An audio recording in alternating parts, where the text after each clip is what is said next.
Why Dune will fail. Jared Leto's Joker is set to return for more, and Tim Burton returns to the Addams family. Today on Midnight's Edge in the morning.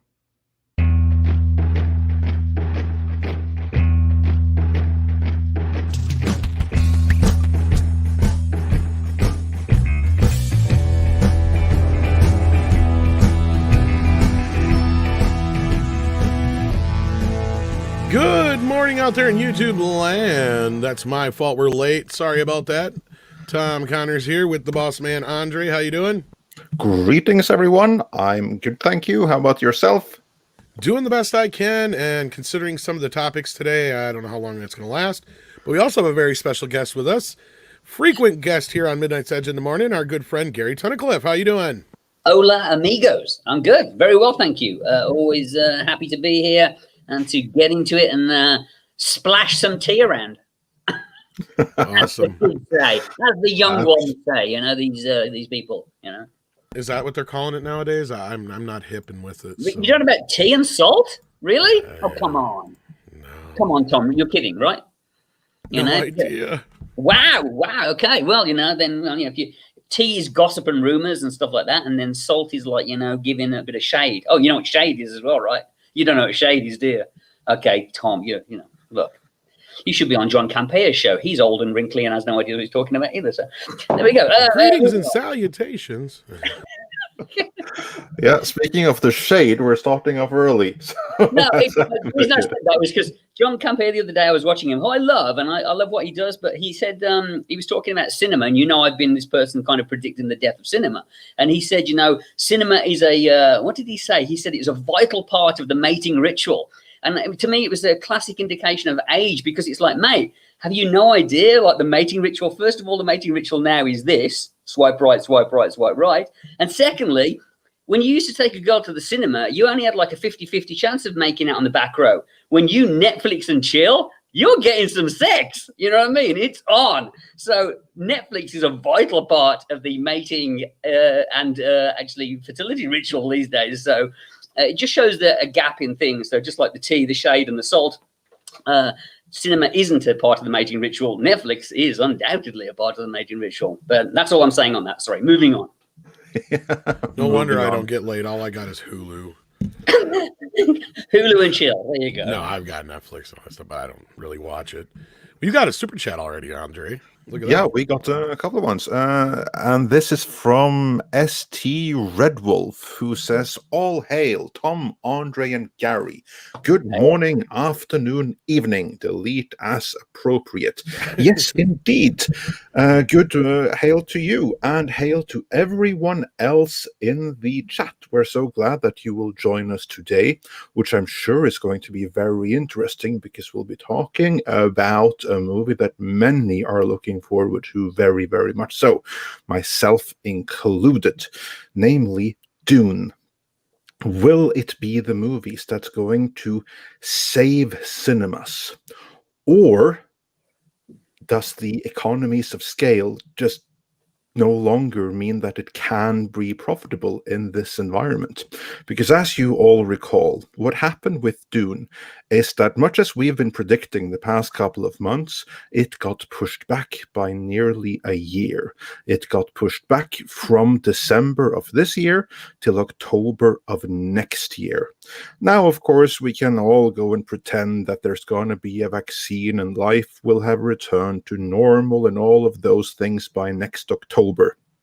I remember there was a time when people pretended that things were going to be normal first in May, and then in June, and then in July, and then people stopped pretending. And I, for one, am certainly not hopeful that things are going to have returned to normal by next October. But that's just me. But let's get into it. Dune, because we have a filmmaker here, and you're quite ahead of the times in many ways, Gary. And what are your thoughts on it? Can Dune be successful? And if not, then why? Well, I think first of all, what's really interesting to talk about is we're talking about success as as a a bit as a business model. We're talking about financial success as opposed to an actual theatrical or critical success. Yes, let's emphasize that. We are right now, what we're talking about is the movie's financial success and subsequent sequel prospects. Because the goal here is you have like the Sisters of Dune TV series. There's obviously going to be a sequel to this. That at least is the plan, because this is just part one. This movie only tells the first half of the novel. So the plan is to adapt the second half. And if that's successful, all the other books afterwards. That's the plan. But will that plan come to fruition? That depends entirely on the financial prospects of the movie. And that's what we're talking about now. Not so much the creative, but the financial prospects. So I think what I would say is that, unfortunately, I think we're looking at virtually a mirror example of the 1984 version. Now, let me just first of all say that, I love Dune, not the month of June, like so many people say when they're describing this film. But I love Dune. I love the book, and I've never gone down the road of all of the other Dune sequels, but I love the original book, and I actually really love the David Lynch movie. Didn't at first when I saw it, then grew to love it. Now, like a lot of people, I suspect, and I've seen the various recuts and alternate versions and stuff like that, and I think, if you look at the similarities between the production of that and the production of the Denis Villeneuve version, I think it's very, very similar. The only difference really is the fact that we're looking at part one of the story, or, a half movie. But I think Lynch, who was clearly a very visionary director and was very driven by detail and, design, a great cast. I mean, without a doubt, you look at the cast of that movie and they are a stellar cast. I mean, everyone raves about the cast of the new movie, but it's if you can literally compare each person to the new cast, and it's fantastic. I mean, the only kind of real wild card in the original 1984 version was Carl MacLachlan, who was kind of pretty much unseen. And yes, he's a few years older than Paul is in the book, and Timothée Chalamet is definitely a younger character. But I think in terms of the rest of the cast, Max von Sydow, Sean Young, Jürgen Prochnow, Freddie Jones, Patrick Stewart, Francesca Granish, Sean Phillips, Jose Ferrer, and even Sting, it was a really, really great cast. Visually stunning. I've heard people say that they think Bob Ringwood's costume designs are dated or 80s-ish. I think that's utter horseshit. I think what Lynch did very cleverly was keep everything almost timeless by, certain designs of deco and things like that. And a beautiful looking film. Then I think Dino De Laurentiis, who was literally pitching the movie as being Star Wars for the intelligent people, tried to chop it up and make it more palatable, because I think when they finished it, it wasn't palatable and probably didn't test very well. But I really enjoy it. And I think, unfortunately, with the amount of budget that Villeneuve spent, and seemingly from what I've seen of trailers and images, especially the trailer. I did a little test the other day. My wife knows nothing about Dune. She's a real kind of good kind of marker for the average non-cinema aficionado movie watcher. So I sat her down and I played her the two trailers back to back. She watched the 2020 version and was like, oh, it looks really good. And that looks exciting and interesting. And yeah, I'd be interested in seeing that. And I asked her, what is the film about at the end of the trailer? And she's like, oh, it's clearly about that young guy, going somewhere and, trying to achieve something and going through a journey. And I said, okay. Then I played her the 1984 trailer. And by the end of it, she was like, oh, now I get it. She's like, yeah, okay. She's like, all that stuff about spice isn't mentioned in the other film, about how this is the most important thing in the universe and all that. So it was interesting to see how the 84 trailer really did deliver to a person who knows about the book and the movie. And I think that's going to have the same problem with people seeing it now. I think it's just too weighty and lofty. I think 3 hours, it's definitely going to be a 3 hour runtime, right? We know that going in, that it's going to be 3 hours plus. You know, there's no way it's going to be like, oh, it's a 90-minute Denis Villeneuve movie, you know, of Dune. It's going to be 3 hours plus, which is going to scare audiences off. And I think it's going to be a bit like Blade Runner. It's going to be weighty and lofty and bloated, and it's going to look really, really pretty. And I think Dune fans are going to go, that was great, that was really good. But I think your average Joe cinema goer, I just don't think it's going to happen. And for people saying they think it's going to be the biggest science fiction movie ever, I'm like, what are you looking at? I mean, if I were a betting man and you asked me to put money on it, I would not put money on it. I think it's going to look great. I think it's going to be very faithful. And I think, unfortunately, that's the downfall. The book isn't as successful as everyone always imagines. It's not, you know, it's not hundreds of millions of copies, you know, and it's an old book, and it's weighty material. So, oh, look, it's the Kylo Ren shot. Look, you know, it's like Kylo Ren there. Look. You know, Filmed in my homeland, I might add. And I also think, unfortunately, Paul is by and large a pretty unlikable character because he's in the book, and he's supposed to be quite arrogant and you know, and a little bit of a dick in some ways, you know. So it's hard to get behind him for the whole thing. I don't know. I mean, we'll see, obviously, and I am excited for the movie. I am.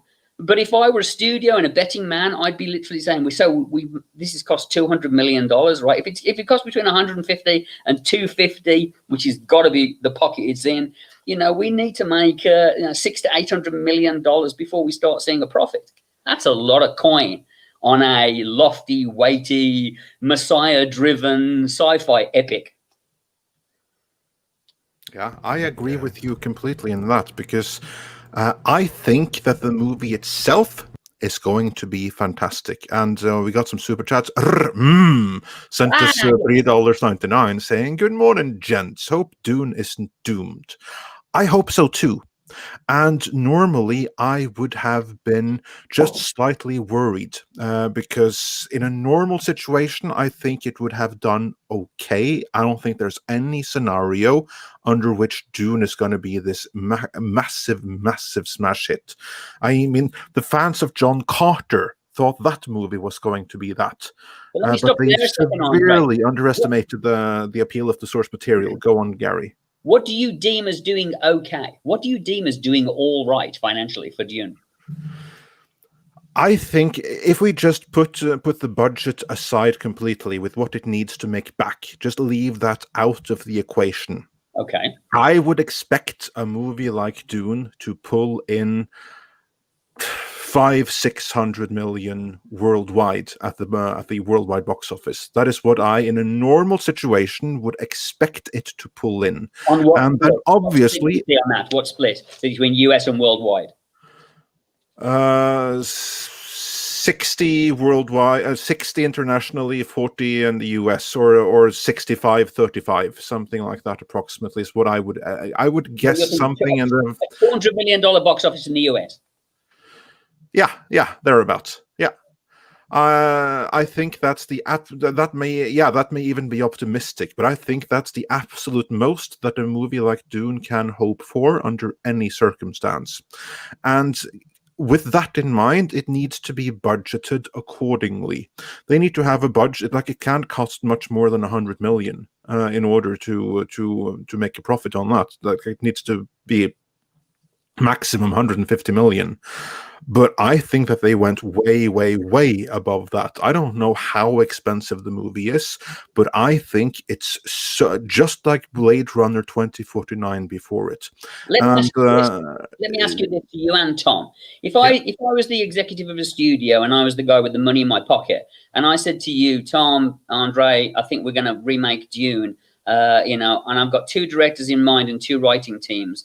We go with Denis Villeneuve, and he's going to co-write the script and this, or we go with Peter Jackson and Fran Walsh, and Peter's going to shoot it. Which one would make the more financially viable movie, do you think? Well, of course, Peter Jackson. Yeah, obviously, Peter Jackson would make them financially more viable. Because then you'd have to go by history, and the history is that Peter Jackson, he was able to produce massive economies of scale on the Lord of the Rings trilogy, whereas Denis Villeneuve, he made a fantastic movie. He's made only fantastic movies, but he has made fantastic movies for very limited audiences because they cost too much to make. And this was especially the case with Blade Runner 2049. I don't think there was a problem with the marketing with that movie. I think it simply cost too much. It was so expensive that it was never ever going to make a profit because they just put too much money into it. They vastly overestimated that movie's appeal and fan base. And I think that's what they've done with Dune. As you say, it's heavy-handed source material. Those of us who love Dune are going to love it. Like, I've read the script. I think the script is fantastic. I have faith in the movie. I have faith that Denis Villeneuve will make a fantastic iteration of Dune. I don't doubt that for 1 second. And I also don't doubt that they have made a movie that's way too expensive, that it can be as successful that it needs to be, even under the best of situations, and especially not by next October, because who knows how many theaters are even going to be around in the world by then to release it in. Like, for instance, in the US, wide release is what, like 3, 4, 5,000 theaters? You think Between there's 4 going to and be 5. like, yeah, you think there's going to be that many theaters in October next year? No way. It's lucky if it can open in 1,000 by that time. So right there, you have like cut the earnings potential down by 70% just there, just in the theatrical model in the US alone. Well, you have And all the then how many people are going to actually want to go out and see it in a year from now? I question that too. I think that Dune got really, really screwed over by the timing because it's a massive blockbuster movie that needs loads of people to go out to see it in theaters when people have stopped going to theaters. I don't think it is a blockbuster. That's the whole problem. This is where I get into it, Steve, is that I think it's a blockbuster in terms of how much they've spent on it and what they're doing. But I don't think the cast is a sparkling cast. There's no one in it that you go, oh my God, this person's a legitimate superstar, who's taking on a role.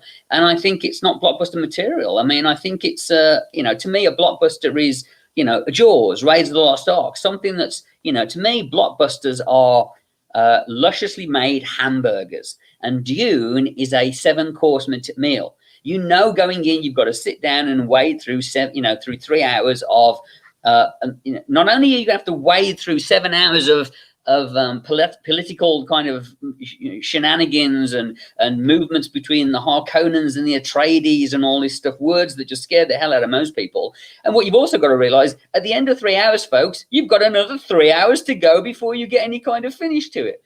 So it's like, Jesus Christ, you talk about, it's literally like sitting someone down with a paperback novel and saying, you've got 90 pages to read, or you've got to wade through this. And I think that isn't blockbuster material to me. Blockbusters are, 3 men go fishing, Jaws, an archaeologist faces, goes hunting for the Ark of, it's to me that's what, it's simple, easy to digest, food for the masses, made glossily and entertainingly that people can consume and have a good time. To me, I just don't think, the idea of a blockbuster, going out for a summer's evening of light-hearted fun, entertainment, popcorn crunching, yay, let's have a good time, isn't Dune. And again, I'm a fan, but trying to drag somebody along to that, they're going to be like, what? I've got to do what? This is like a history lesson, for Christ's sake, like, geez, this is hard work. And blockbusters shouldn't be hard work. They should just be fun. Yeah. Before we move on, we're going to let you people in the chat have your say. Actually, you've had your say already in the super chats. So I'm just going to get up to speed on those. Nelson Chereta says, fear is the mind killer. I must not fear. While Primarch Vulcan has some words of comfort for you, Tom. Tom, you've always got Hulu and Hump. It doesn't sound as fun. Yeah, and Nelson Chereta sent us another super chat saying, Dune is great sci-fi and a great epic story. but it is as far from Star Wars as Masterpiece Theater. It could be a moderate hit, but no chance for 1 billion. Yeah, that's what I'm saying too. I don't And have that one on the screen. Gola82, who you can tell from the username alone knows his Dune, says, Andre, how are they going to do Heretics? Aquaman gonna free climb a cliff and a fish speaker's gonna have an orgasm watching him?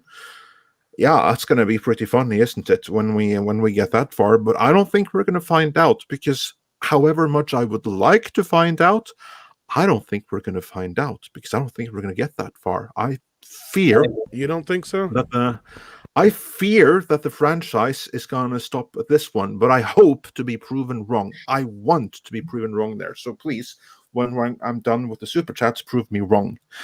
I think what would be interesting, Andre, is in 3 years' time, 3 years' time, when HBO announced the Villeneuve super cut, HBO miniseries of Dune, that'll be interesting to see. Absolutely. Well, that may happen there as is well. one. That's always a plausibility. But Yeah. let's get to Nikki D's here, and then I got a few things to touch on. Yeah, Maybe. Nikki D says, even someone like myself that's looking for a reprieve from the current live-action comic book fanfare, Dune sadly doesn't interest me as presently advertised. Maybe the next trailer will do the trick. Yes, guys, consider this. They put the teaser for the trailer in theaters.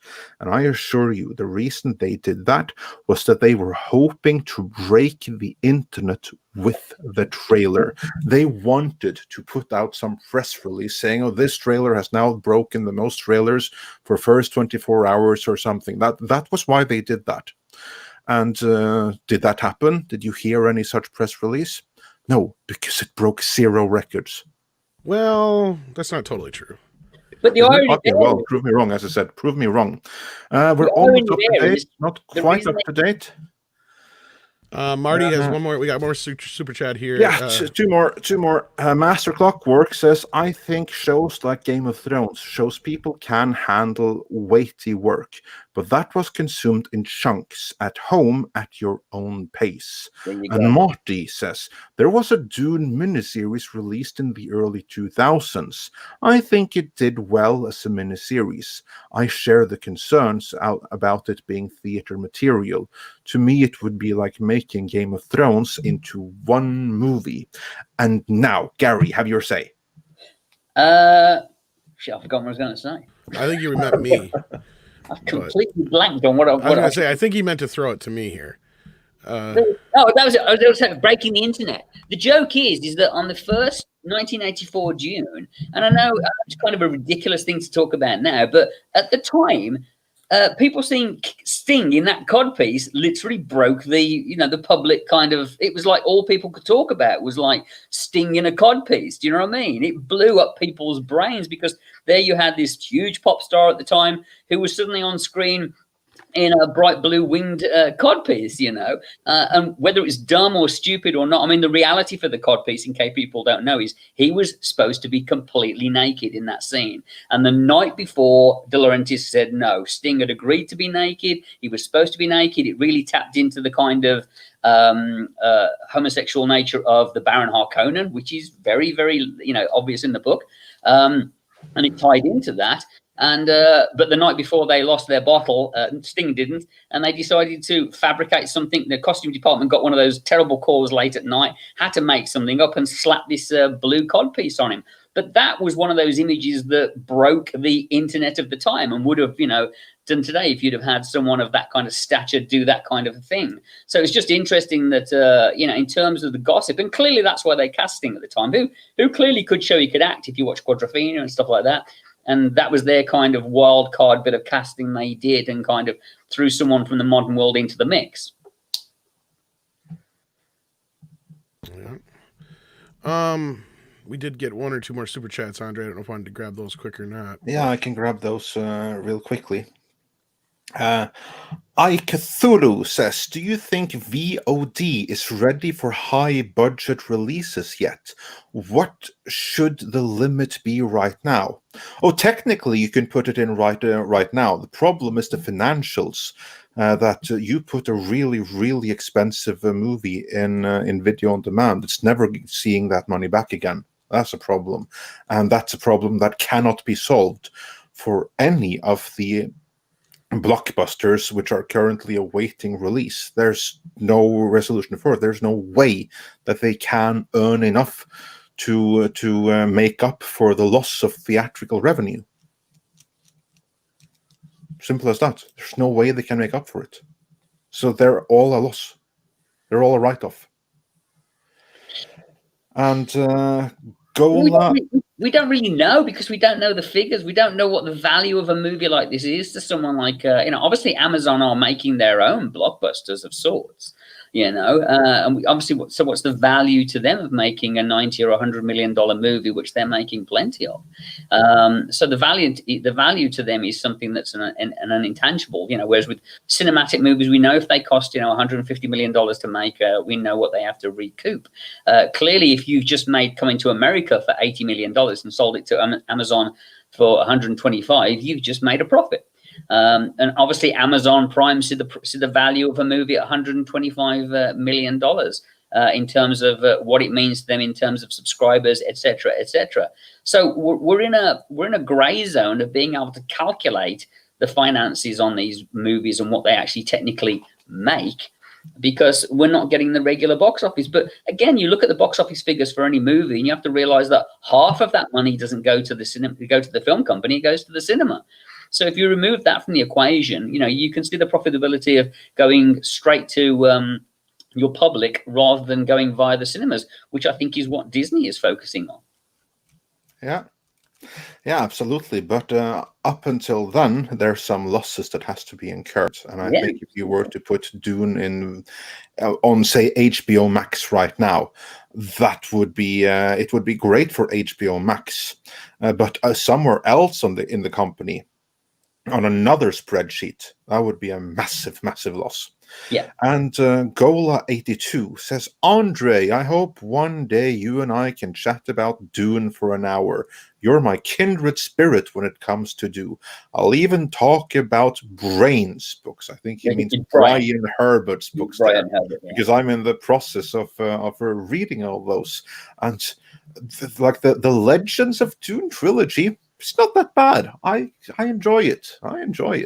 Again, I'm a fan, but the reason that was interesting, and I mentioned about the Pete Jackson, Fran Walsh thing, is because I believe that, inherently, if you were to take two sets of people and have them use the same source material, I think, and simple reality is that Peter and Fran understand how to take this material and make it more commercial. I think Peter has much more of an eye for commerciality and what are the points that we can kind of tack together to make a good A to B storyline, you know what I mean? Whereas I think Villeneuve gets caught up in the loyalty to the story and also the look of it, you know what I mean? The visual over the substance. And I think Jackson and Fran Walsh have proved themselves that they're very much keyed into the story.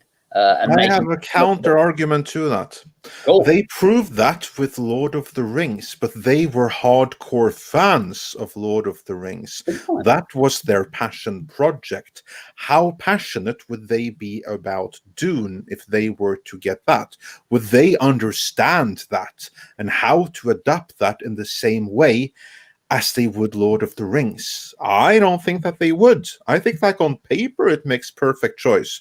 In practice, though, I don't know that they would be able to give Dune the same kind of treatment that they gave Lord of the Rings, because the passion might not be there. See, sometimes I think, again, if I were a producer and I were looking to hire people, sometimes I think being a fan of the stuff is actually a bit of a detriment to making a commercial project, because I think you get enamored by certain aspects of it, whereas I think certain people you can hire and just say, look, I'm not a fan of it, but I can see it's a good story, but what are the story beats and how do I make them palatable to an audience? Like, if someone said, I'm not a fan, but I want to watch a movie that entertains me. So here's my source material, and I'm going to glean the pieces that I will think will make a really, really good, entertaining 100-minute movie, not a 3-hour bloated, totally loyal to the book movie, you know. And I think that's where the problem is sometimes. And I think we've seen Hollywood do both versions, where they've given projects to stalwart fans who have kind of like, it's my dream project and it's all I've ever wanted to do. And then other people who just say, look, it's a piece of entertainment and I'm going to make it as credible as I can. I think someone like Ridley Scott would have done that, would go, look, you know, I mean, Ridley's a great guy who spent, you know, done big bloated budget epics and smaller stuff as well, and clearly sees as a filmmaker, he just looks at it as a filmmaker, not as a fan, not as a lover of the source material. He can say, oh look, I can see why this is popular and how it works from here to here to here to here. This is what we need to give the audience to make them get it and to enjoy it and to make it work, whether that whether that means pulling things out which would cause real fans of it to go absolutely doolally, you know. Yeah, I have to say I'm really glad that Ridley Scott isn't making it. Really? Yeah. Oh yeah, absolutely. I would hate to see him make it. Really? Oh yeah, I think he's a supremely overrated filmmaker. I really do. So you think Denis Villeneuve's Blade Runner is better than the original?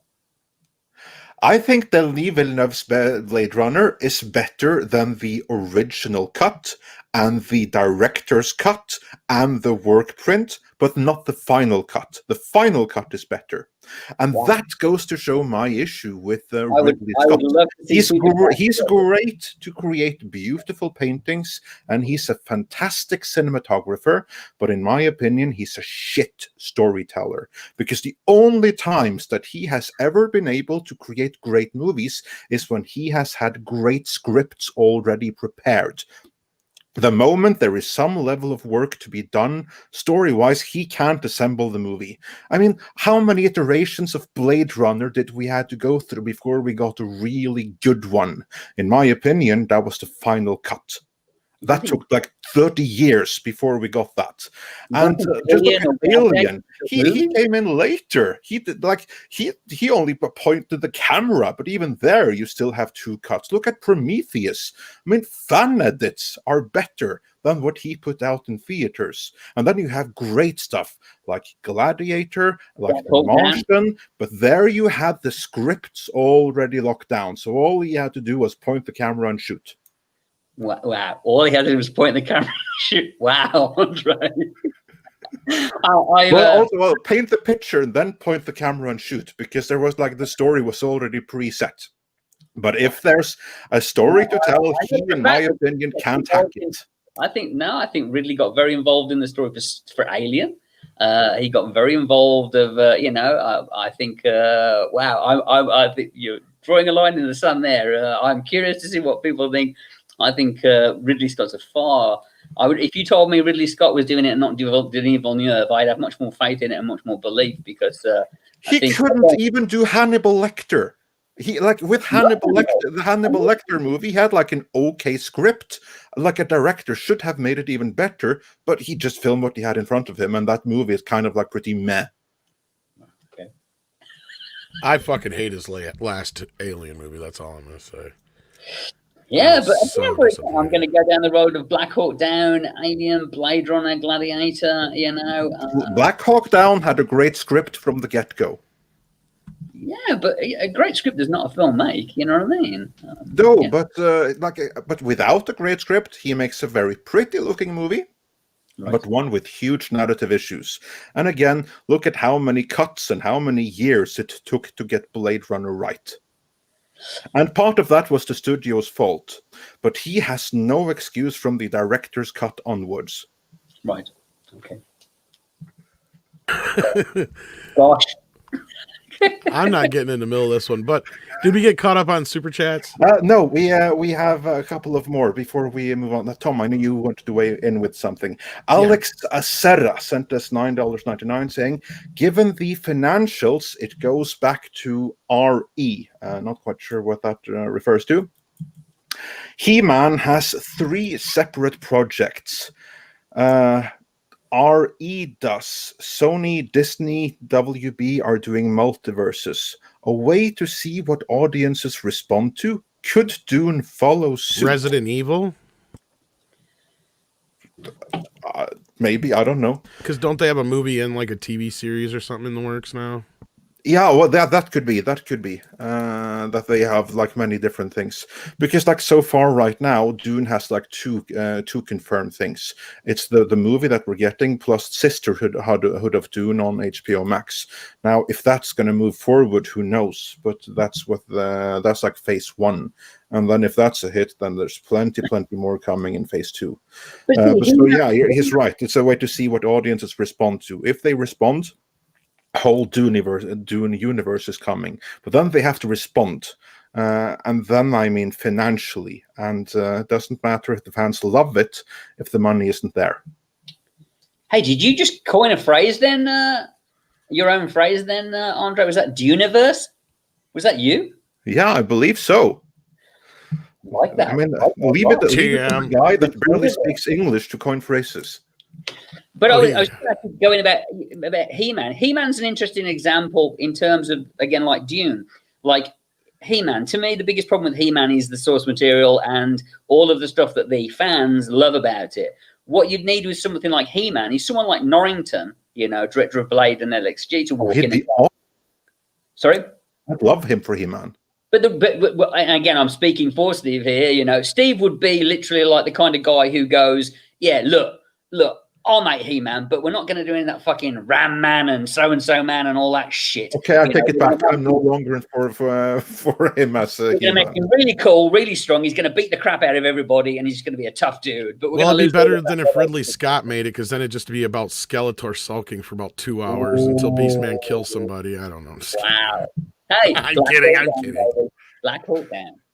I'm not a big fan of that one either. Like the only ones of his films I really thought were that great were like The Blade Martian. Runner's The Martian's probably his best movie, and then Gladiator.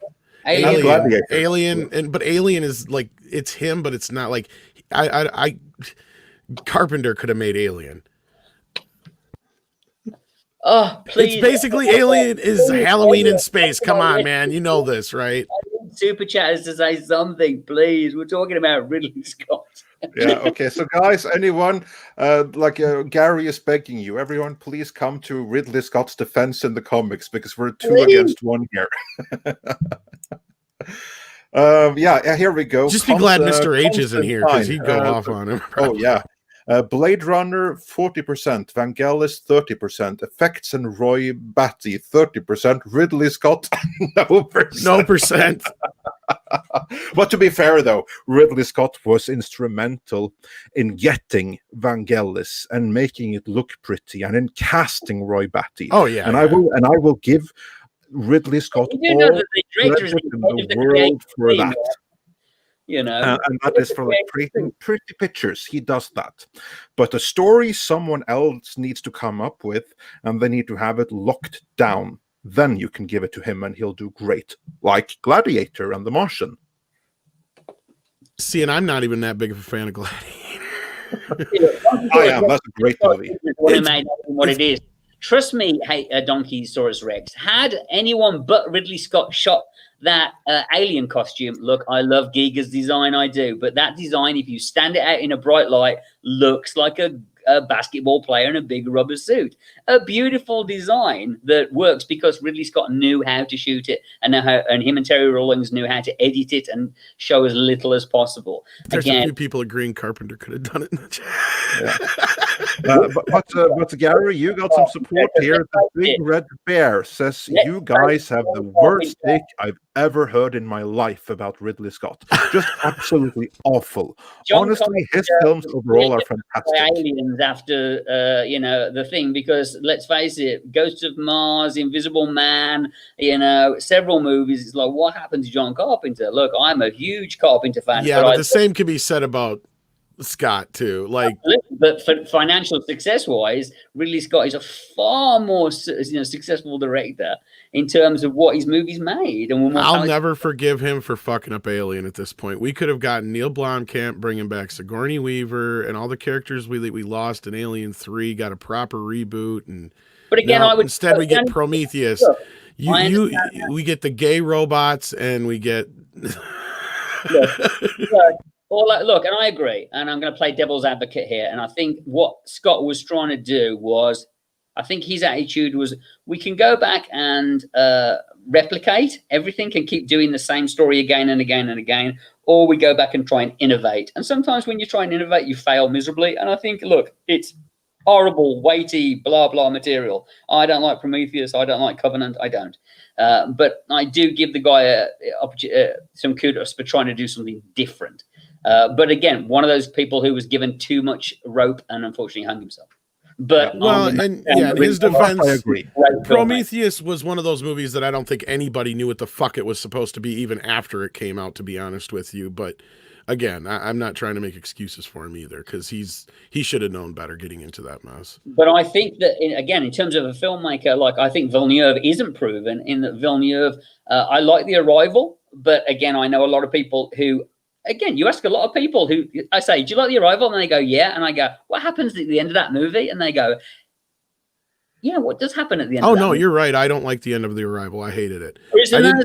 Prisoners is not, it's okay, but it's a grim, miserable movie, you know what I mean? It's not like, hey, it's Saturday night, let's throw Prisoners on for a hearty good time. So I don't think he's a blockbuster commercial director. I don't. And again, maybe Scott isn't, you know, but I mean, his last big success really in terms of that kind of summer blockbuster movie with Gladiator, which is a very simple linear story with a little bit of political shenanigans in the middle. Dune is a very weighty piece of political drama that probably does lend itself better to a high-end Game of Thrones style, that kind of budget miniseries where all of the houses could be introduced and all of the characters could be lorded over. I mean, again, we're looking at, I saw an interview with Stellan Skarsgård recently where he says the only film for 2 weeks is the Baron Harkonnen. So how much of the Baron Harkonnen is going to be in this if he only shot for 2 weeks?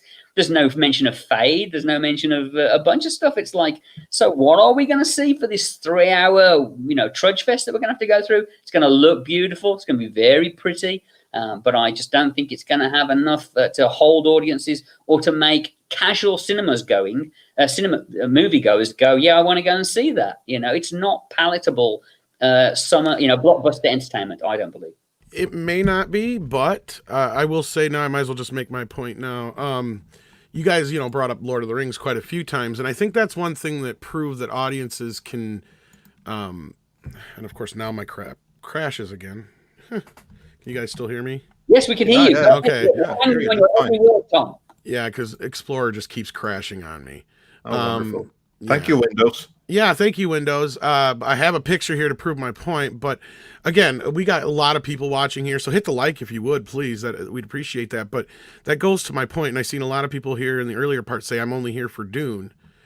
And, I too, kind of like you guys thought, like, Dune didn't really have the kind of audience needed to really, consist of a blockbuster. And I can't bring up my picture now, of course, that I had here. But I actually had a comparison of the Batman trailer to the Dune trailer. And in just the Dune trailer's already beaten the Batman trailer, and it's only been out a month. And the Batman trailer's been out 2 months. So to me, that tells me there's a lot more interest for Dune than I think. And maybe a lot of people think. And again, I understand what you're saying about Lord of the Rings, but I think at the heart of it, I think Lord of the Rings, I think Frodo is a character that people can get behind, and we're kind of like it's an everyman, journey movie, and there was your character, and the trailers for that were very simply, laid out, whereas there's no talk about who Paul Atreides is in the trailer. It's a very vague first trailer. I think it was a bad trailer, to be honest. And like I say, yeah. Paul is a pretty unlikable character, in the novel. He's not the kind of like, yay, I love him. When you get behind him, he's supposed to be an aloof, character prince who's basically wondering the question, am I going to be a messiah? You know, you can even see the reaction in that trailer. We even know the moment in the trailer when she says an animal would gnaw off its own hand, and he does that reaction, because we all know, anyone who knows Dune is about to yell out the line, "Are you suggesting that the Duke's son is an animal?" You know, I mean, he's an arrogant, you know, he's a know-it-all. So I think Lord of the Rings and the trailers very cleverly there got behind the whole kind of like, you know, follow innocent young Frodo on his journey. How are we going to get the follow the Duke's son, Paul Atreides? It's like folly Harry and Meghan on their journey, for God's sake. So I don't know. I mean, if the film comes out and is a huge success, clearly that will be the decider of whether they go ahead with the second.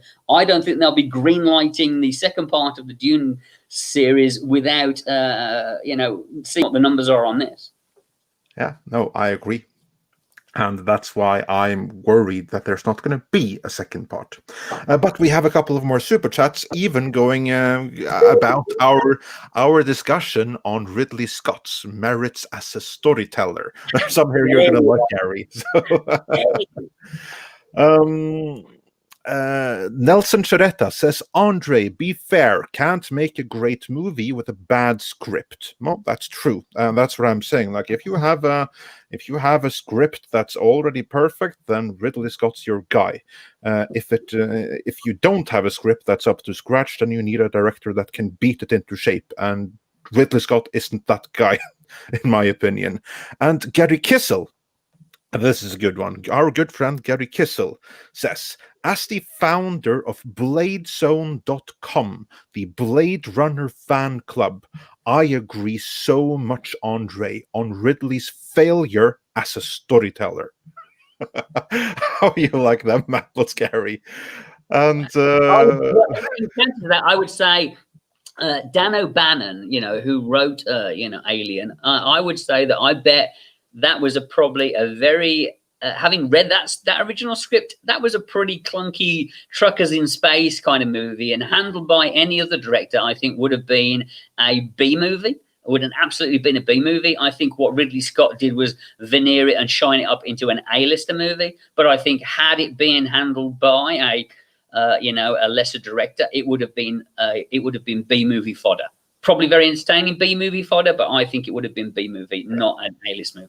I think that it would not have been the movie it was without Ridley Scott, because that I give him credit for. That's the amazing visual. I agree with me now. Without that, Alien would not have been what it was. I give it that. The same with Blade Runner. In the hands of another director, it wouldn't have had those visuals. No. And then the movie would have been forgotten today. But still, it took like 30 years or something to get us the final cut, the one good one. And Rude Artist says Ridley Scott directed Legend along with a dump truck full of glitter. And I think I missed one here. Rude Artist also said, name one movie based on a recognized franchise that didn't completely tank because it was directed/produced by a non-fan. I can name one. Star Trek. Nicholas Meyer, he was not a Star Trek fan, but he was a great filmmaker, and he knew he had to understand the source material to get it right, and so he did. And then he took it in his own direction, and it worked amazing because he's a great storyteller.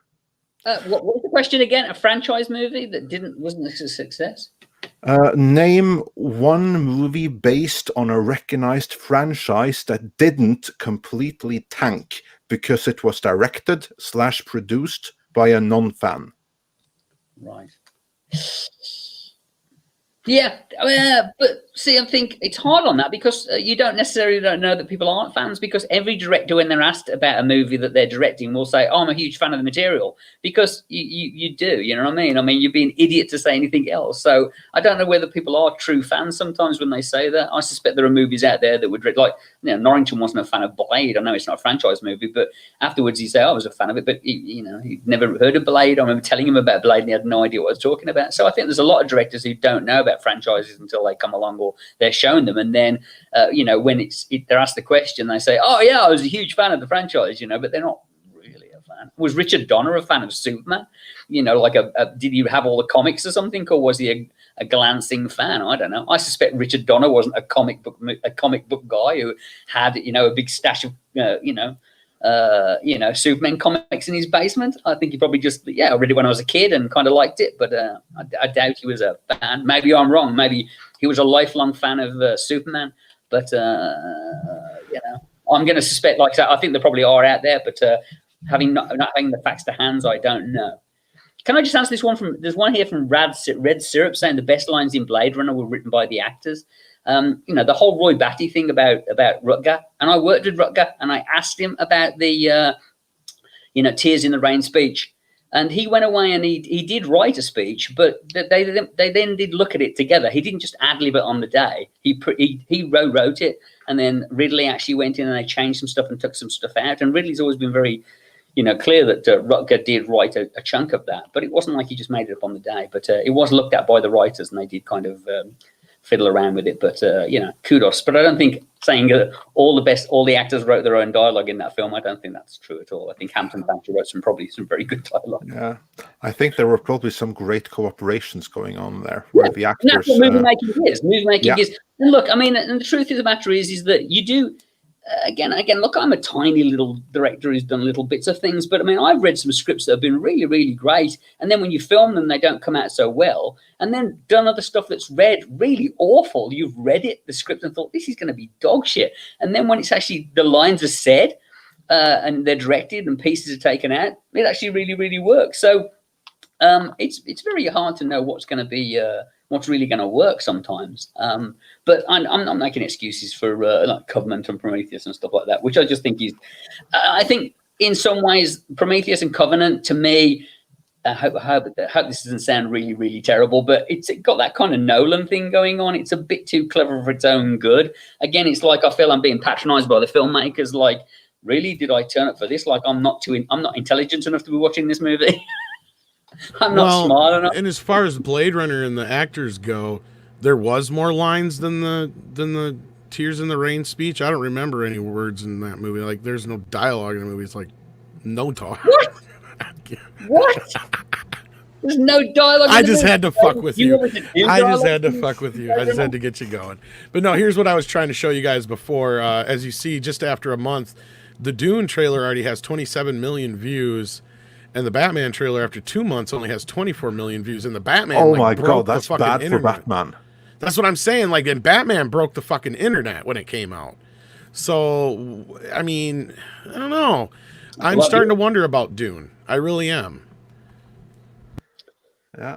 Well, it needs theaters to come out and to make that's money. The only that's thing. needed. Like, that's the only thing. Like, yeah. I'm starting to wonder at this point if it had come out this Christmas as originally planned and theaters had been open and we weren't in this situation, Dune may have been a bigger hit than we were all thinking it would be. Guys, if they're willing to hold it until that time, they're willing to push it again. Again, there's nothing to lose. I mean, unless the studio are on the verge of bankruptcy and need to pull in every penny, anyone worth their salt is going to say, guys, we've waited this long, let's wait even further. And as I said to you before we started, truthfully, the reality is Dune should be an absolutely beautiful, fantastic, easy to digest, brilliant story. Why? Because they have all the time in the world to perfect it and to make sure it is. I mean, as soon as they've finished it, they should wheel in some people, off the street who've never even heard of Dune and sit them down in a movie theater and have them watch it and then sit down with them and discuss it and do test screenings and test it and test it and test it. They've got plenty of time to do this.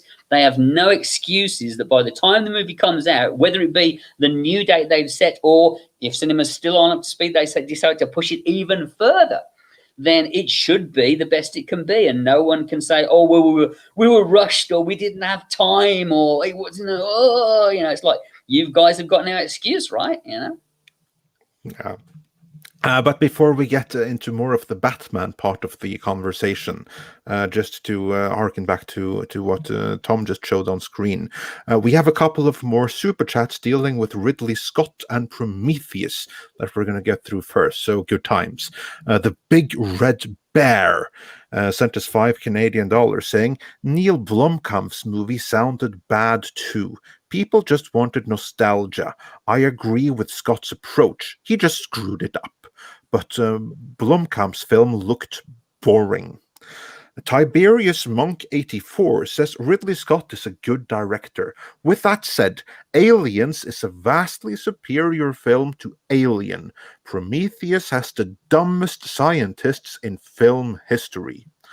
Rude Artist says again, Ridley Scott's issue with Alien is that he's annoyed that the franchise didn't take off until Cameron turned it into an action I brought that series. up before too. Like, I think that Ridley's like obsession with coming back to this is like, oh, they took my baby away from me, and of course it was Cameron who did it, and it's like this constant like I gotta up it, and it's like in the process, we've lost any possibility of decent films coming out of it because.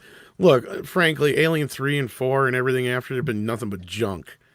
Nothing but junk. There are 2 good Alien movies. Yeah, there's 2 good Alien movies. And Alien 3, if you watch it on its own without, completely disregarding everything that came before it as far as like, worrying about what was set up story-wise, it works on its own as like this Elseworld story, but the stuff that they did to the characters from Aliens was just, it was just bullshit. So, and it was just to get out of, the contract or not the contract, but get out of paying what's his face and well, we have what's her face was too old. But anyway, sorry, go on. 3 more super chats and then we're up to date and move on to the next topic. Keith Rogers sent us 2 in a row. First one saying Prometheus could have worked if Damon Lindelof wasn't brought in to screw up John Spade's original script titled Alien Engineers. I kind of agree with that. Lindelof's contributions did absolutely no wonders. And that goes back to what I was saying, that Ridley Scott needed to toss those out. And Keith Rogers also said, it's a damn shame that it never got a true sequel to Prometheus. There's Prometheus 2 concept art from 2014 before it was retooled into Covenant. Yeah, that's also a great shame. And G-Dog says, Ice Pirates was better than Prometheus. I've never actually seen Ice Pirates. But, You've never seen Ice Pirates? No. It's actually one of the first movies I remember seeing in the theater. Andre, you need to have a night where you do Ice Pirates and then Space Hunter in the Forbidden Zone. Yeah. And maybe then Beastmaster or something, I've seen Beastmaster. I even have it signed. Podo and Podo. Mark Silver. You have Mark Silver sign it, or I had Mark Singer sign it. They got a new special edition of that coming out. But yeah, you should see Ice Pirates. It's great. Yeah, guys. We should all have a watch party or something. That would be fun. I'd do that for Beastmaster. Definitely. Yeah, awesome. Yeah, it'd be very. They need to release Beastmaster 2. I don't care how bad that movie is. I like that movie. I like it too. But I like it. But no, the Ice Pirates I vaguely heard of, but they're like growing up in Norway. There were some movies that just like escaped under my radar, and that was one of them. I mean, Spaceballs would have escaped under my radar too, had it not been on TV in frequent rotation, which is something Ice Pirates never was. I think you need to address it in the super chats. Yeah, it's a terrible film. Love it so much. Yeah, that sounds like a ringing endorsement. It is. It's one of those. It's. I'm like that about Flash. I'm like that about Flash Gordon. To me, Flash is so awful. It's good. It's kind of like in that vein, but not as flashy as Flash. Yeah. Crawl. Yeah, it's a lot like Crawl. Yeah. Yeah, that's also something I have to see. You still haven't seen Crawl? No, I haven't. Wow. Here's one for you then. Did you ever see oh my god, now it's gone out of my brain. I gotta send Andre some Blu-rays. Here's one for the super chatters then. If we're gonna say Crawl and also Ice Pirates, I'm gonna go with Hawk the Slayer. Hawk the Slayer. Deep cut in there. Love Hawk the Slayer. Jack Palance. Yeah, I've never even heard of that, but I see your Hawk clan or whatever it was called, and I race you the Barbarians because Barbarians, that just got released again too. Yeah, that's awesome. I have the German Blu-ray of that. Well, that's an awesome. That was on Swedish TV, which is why I heard about that one. Good time. Yeah, good Lord. Which we get to. Was there a couple more super chats there, Andre? Or? Yeah, there's a couple of more, but we'll address them afterwards. Because, gentlemen, now let's move into the next topic of the day, of which I know that Gary wanted to weigh in on. Because the Snyder Cut, as we accurately reported long before it was publicly known, we said that the Snyder Cut that was going to be released wasn't going to be the Snyder Cut that had been screened so far. Instead, they were going to go back to the work print, the 4-hour work print, and rework that into a miniseries. And we also said it was very possible that new footage could be filmed to beef it up even more to proper miniseries status. And now the Hollywood Reporter has confirmed that among those coming back for new scenes is the much maligned Joker, courtesy of Jared Leto. Now, gentlemen, how do you feel about that? And let's begin with Gary, because I know you must have some thoughts on this. Well, I mean, look, regarding Snyder, I've had my opinions about Snyder for a while. In that, again, I think he's one of these people who tends to overly rely on visuals over substance. I thought. I really loved Dawn of the Dead and was really hoping that Snyder was going to go, in that. I thought it was brilliantly told, visual, exciting. And then everything post that, even 300, it became all about the slow-mo and everything else. So I didn't like Man of Steel and I didn't like the other entries. But my feeling is that this is where Snyder gets given all of the rope to hang himself. And the only people who are going to really, the people who get to benefit are the fans, because they really get to see an elongated version of this movie. So to my feeling, it's like, okay, Zach, you want to whip it out and show it to us? Then have at it, mate. Let's see it. Regarding Leto being in it, I mean, I think I've always said Jared's a great actor anyway. He did something different. I mean, it's a shame that time has kind of put his probably Joker in the rearview mirror of everybody else's. But I mean, I'm a bit like, if it raises more awareness and more excitement for it, then what harm can it do? I mean, I think if this is happening, then it opens the doors for Affleck coming back. It opens the doors for Cavill, and everything else, and getting all the characters in there. Ryan Reynolds as the Green Lantern. I mean, why not? I mean, if they can do it, I mean, surely this is money for old rope for the studio. They get to spend a fairly innocuous amount of money to create what is undoubtedly going to be a huge fan event on HBO Max. Yeah, Tom, your thoughts? Well, interestingly enough, I mean, like you said, we already kind of knew this, but I feel about Jared Leto's Joker. See, yeah, that's a great one. Everyone that's has the opportunity to look at the screen, do so now. Are you Chris Pratting Jared Leto here? Is that what's going to? I can't. I love him as an actor just fine. I mean, I wouldn't say love, but I mean, I like him all right as an actor. But in this case, no. But we get to see. Well, look. I mean, we get. The fans get to see more of it. So those that do like him, and get to see more of him. I got some beef. You got some beef with Jared. Yeah. I mean, I suspect I'm there in. It's my least favorite Joker of the bunch.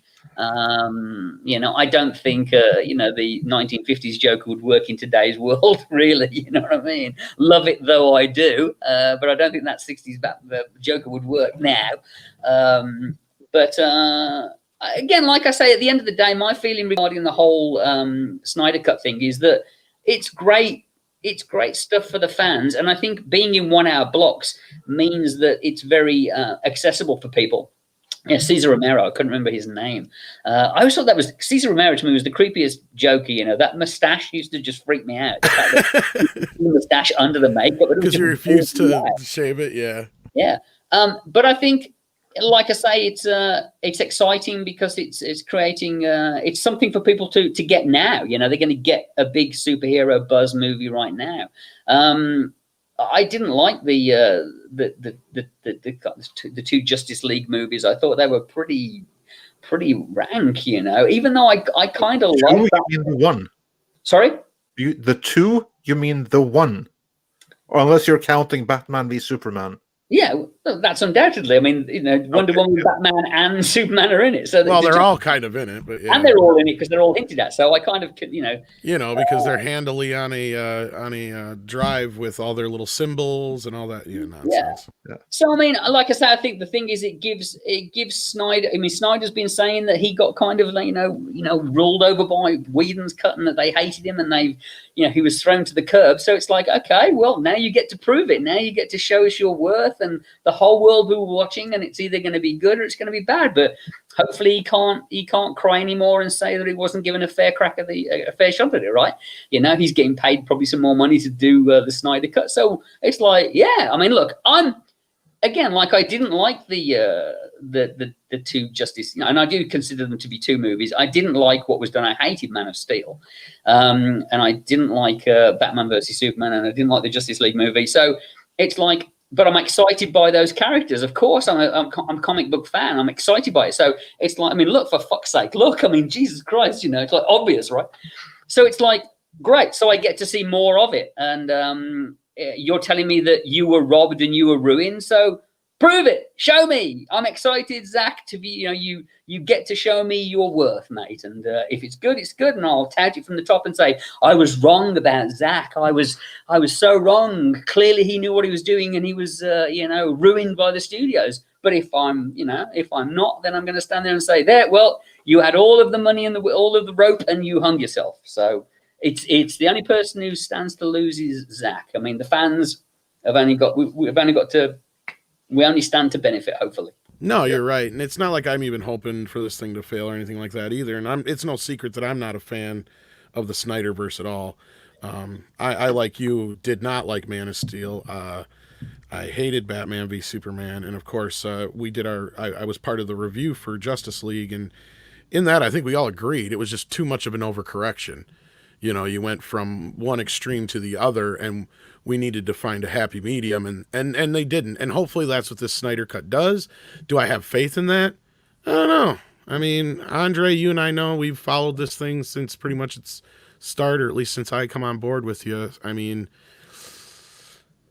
frankly, I think we still boils down to, even though we had a lot of, interference in the studio, was this really the overall vision that everybody wanted? And I mean, yeah, there's a very vocal group, don't get me wrong, that want this, but is it really, it's kind of like the Dune thing, is it really big enough to really sustain it? Because as we saw with BVS and Justice League, they flopped drastically at the box office. So, I mean, what do you think, Andre? Do you think the normies are still able to get on board with Snyder's darker vision? Or I don't think that the normies are going to get too much on board with it, no. But I do think that Snyder was really badly treated by the... Oh, yeah, I agree with you there. With that whole thing.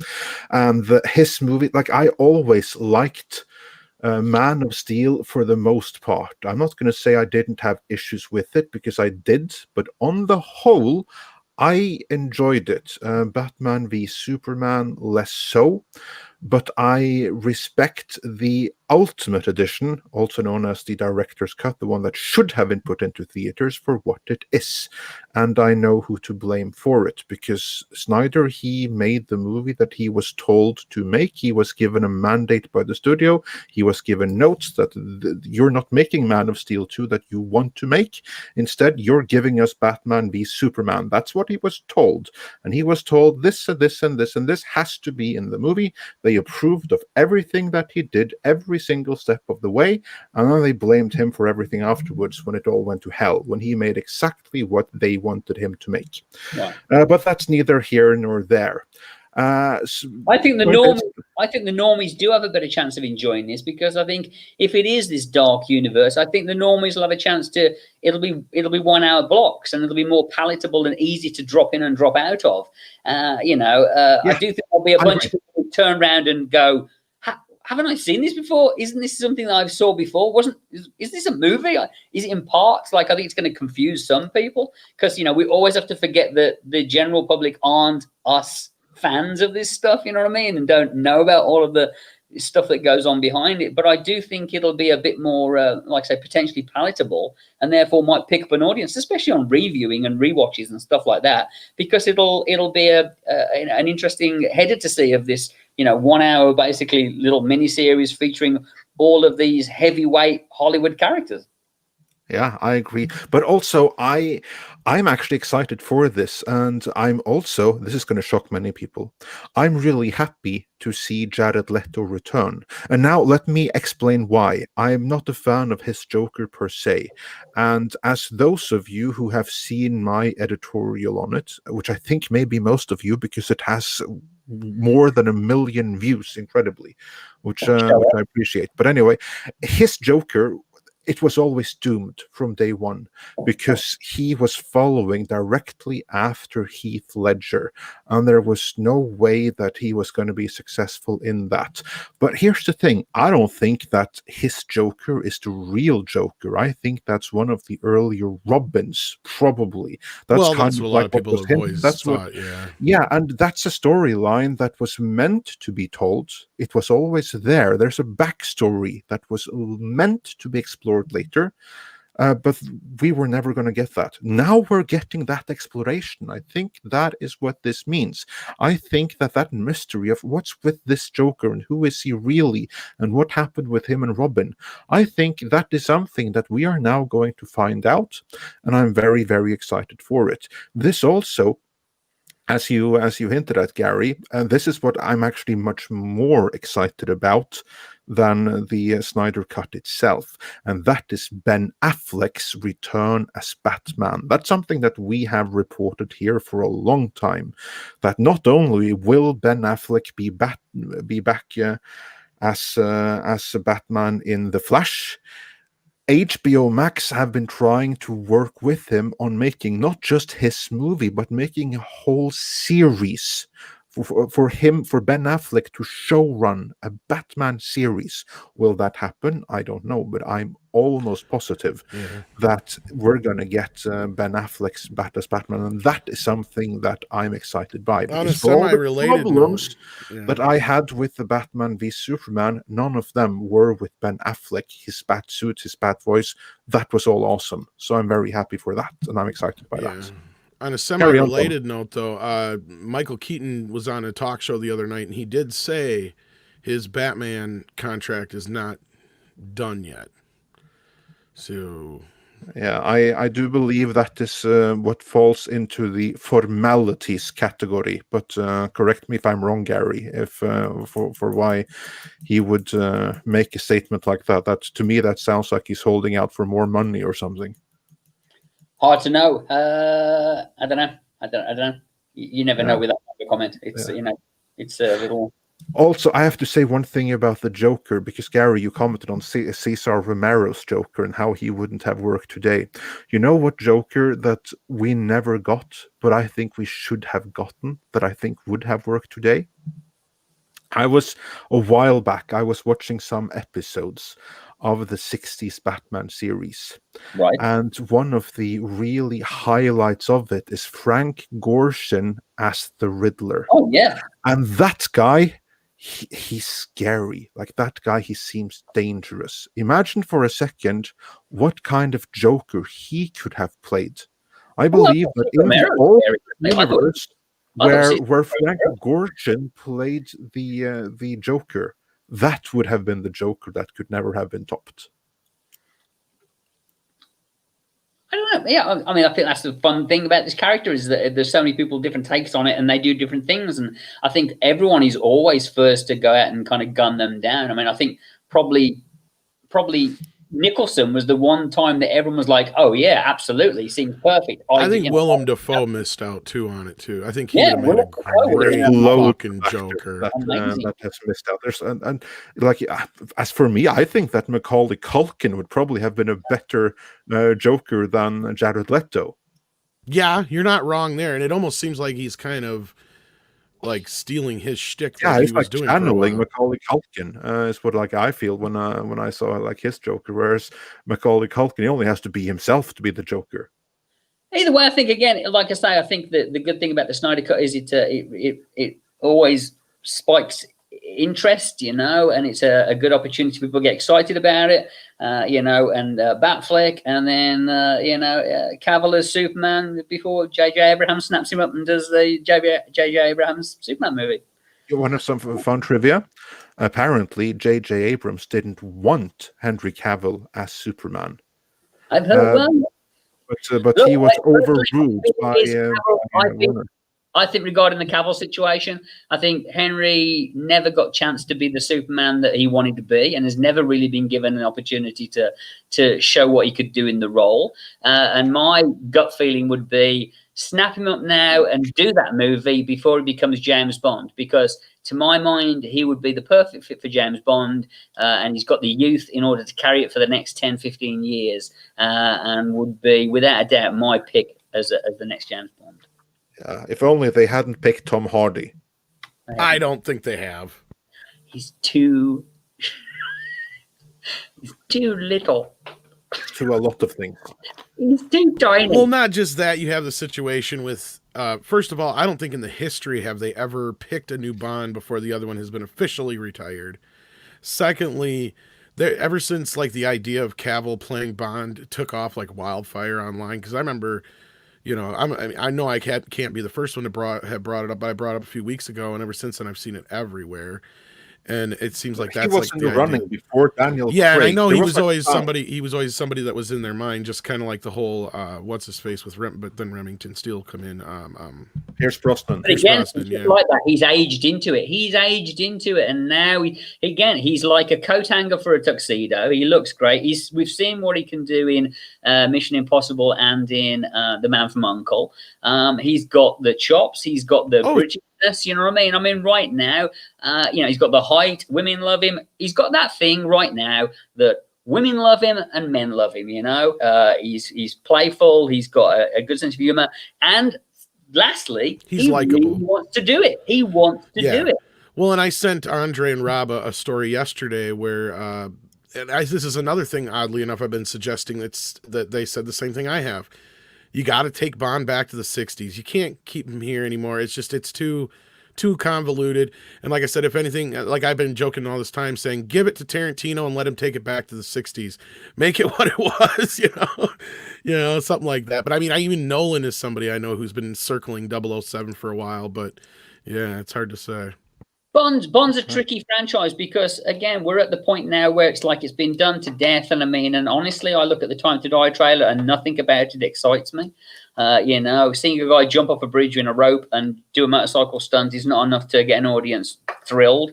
And he does need something different, and of course, there are plenty of actors out there who can be pitched as it, Tom Hiddleston, and Michael Fassbender. Although I think unfortunately Michael Fassbender, there's something scary about Michael. Michael's got this inherently kind of creepy nature. He's a good-looking guy, but there's something behind those eyes that make him a great villain. So as a Bond villain, yes, but not as a Bond. I think Henry's just got a very, very likable nature, and taking it back to the 60s to a Cold War thing would be very, very smart. I think if you were going to go future with it, slightly younger Idris would have been the way, and Idris would have been perfect casting. But now we've moved on. Idris is slightly too old. I think if you're looking to expand the series, into the future, then you need an actor who's younger and sexy and good looking and a good actor. And I think Henry's just got that in spades, and to go pre-Dr. No would be very cool. Let's go back to seeing young Commander Bond, leave the army and get snapped up by the agency and kind of trained and everything else. Let's do an origin story. Why not? If you're going to start it that way. Well, I don't even think you need an origin story necessarily. Just take it back to what it was. They have him come out the army. He's a commander. You start off with some great scene. Well, didn't they do that already with Casino Royale, though? No, we never saw that. Not when he was like, and look, you can scrap all of that stuff. You don't need to live to the, you're not following every... Well, no. And that's, of course, what I'm getting at is like they need to go back and revamp it because as people are bringing up, Bourne kind of really ruined the Bond series. And then also, But like I say, we haven't seen Bond. We haven't seen Bond as Commander Bond when he was in the forces. You know, like it wouldn't be great to start the movie with a great. You know, he's in the military. He's doing his military thing, and maybe it's some kind of. And here's where we need Rob. You know, you do a great military thing, and then have him. You know, the guys behind the fence, you know, the guys behind the wall who are watching him saying he's the next guy. We need to bring him into the 00 team, you know, and sit him down and Mr. Bond, Commander Bond, you know, what's your future? Do you go off to be in the army, or we'd like to talk to you about this, you know? And again, let's bring the audience in that way. But I like to say, I think Cavill's a good choice. So it's like, you know, get your Superman filled. But I think Henry should be given a chance to really do the Superman role credit, because I do think he is a good Superman, but we've never get to see him do his thing. You know what I mean? I think it's a shame. We've only ever seen glimmers of what Superman is, and you can feel that frustration from Cavill. Yeah, I agree. Well, this is actually perfect. I've worked with Henry, so I know as well. You know, really? Yeah. Henry was of course. Oh, that's right. That's right. I forgot about that. Yeah, that's true. Yeah. So how was working with Henry Cavill since you've done that? If you hear all the horseshit about Henry Cavill's a difficult guy, unless he has some kind of massive personality, I've never heard anything like that. Henry was this wide-eyed, happy-go-lucky guy who was just a dream to work with and was excited by, would introduce himself to everybody and chat. It was always like, my name's Henry Cavill, said the same way you say travel, Cavill. He would always say that. And he was just, and he'd been through the whole Superman casting debacle and lost out at the last minute to what's his Brandon Routh. And again, never felt any kind of nastiness about it. He just said, I really wanted to do that role. And even then on Hellraiser, he talked about James Bond. You know, we talked about it then. I think there isn't a British actor on the planet who doesn't dream or hasn't imagined throwing on that tuxedo and being James Bond. And again, the difference I see with someone like Tom Hardy, and I'm going to speak for Tom Hardy now, maybe I'm completely wrong.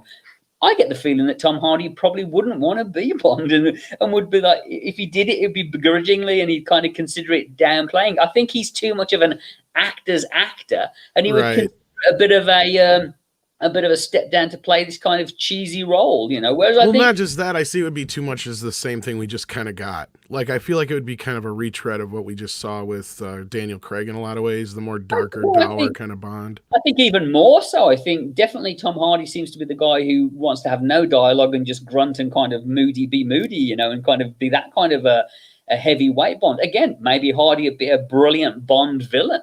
But I think I just think Henry wants to do it, and I think to me it feels like a better fit for the Broccolis and for the production team. You know what I mean? That he's a guy who's going to be out there with a big smile on his face, grinning, and you're going to feel like, oh my god, this guy's he's so enjoying it and so much going to be the face of British Bond for the next 15, 20 years. You know what I mean? And he's something you could get excited by. But I think your idea of going back to the 60s is a brilliant idea, and that would excite me, because another 2022 movie in the current thing trying to think up a bad guy, to me, has no interest at all. My interest in Time to Die is waning, from the poor choice of font they used on the poster, to everything else. Well, it's the only way I can think of that you can kind of take Bond back to his roots.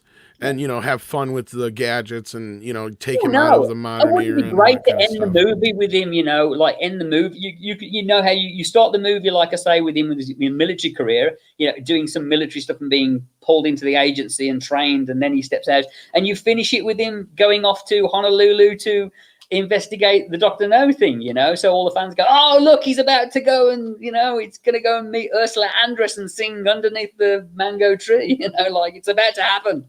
Yeah, I mean, you could do that, and then and then the next film you do, you kind of intersperse them in between the other films, and like you say, you can just kind of have nods here and there. Oh yeah, it'd be fun. Once you land that as a success and you get the audiences behind it, then they're excited to see where you can go with it. But again, they're facing the same problem they did post Tim Dalton. Is like, we need to launch it. And GoldenEye was a very successful film. People often overlook that movie, but it was a strongly well-made movie. Martin Campbell maybe is the guy you bring back to do the Henry Cavill Bond, because clearly Martin Campbell has had brilliant success as doing the new Bond movie, GoldenEye, Casino Royale, and then you have him do one of the next one. Yeah, absolutely. That's the underrated filmmaker, Martin Campbell. I agree completely. Like, also his Zorro movies are fantastic, in my opinion. Yeah, Really good. really good. What a guy who gets story and delivers the goods and knows how to tell a story. And again, maybe not the flashiest kind of like super duper camera angles and stuff like that, but just knows how to tell a yarn. Yeah. And speaking of yarn, before we move into the final story of the day, let's get caught up on Super Chats. Andres Fernandez says, in reference to Prometheus, remember Lindelof. Supposed the engineers sent Jesus in AD 30, but we crucified him, so that's why they were gonna attack Earth. Yeah, my God, that was awful. And Diego Flores says, Andre, Tom, and Gary, you guys should check out Arch's videos on Starship Troopers lore. Very good material for any future commentaries. I shall consider that. Starship Troopers. I Yeah, like the source material, the book, presumably not the movie. You mean that's one you didn't work on, Gary? No, I know, right? You'd think so, but no, it's ADI. No, it's like, yeah, like one of the few, probably, yeah. and moving on, Evar Jans sent us $5. If I missed your pronunciation, sorry, but that's what it looked like to me. Love you guys. Totally random whenever you get around to it. Andre, have you ever seen or heard of the anime/manga Vinland Saga? If so, thoughts? I have never heard of that until this very second.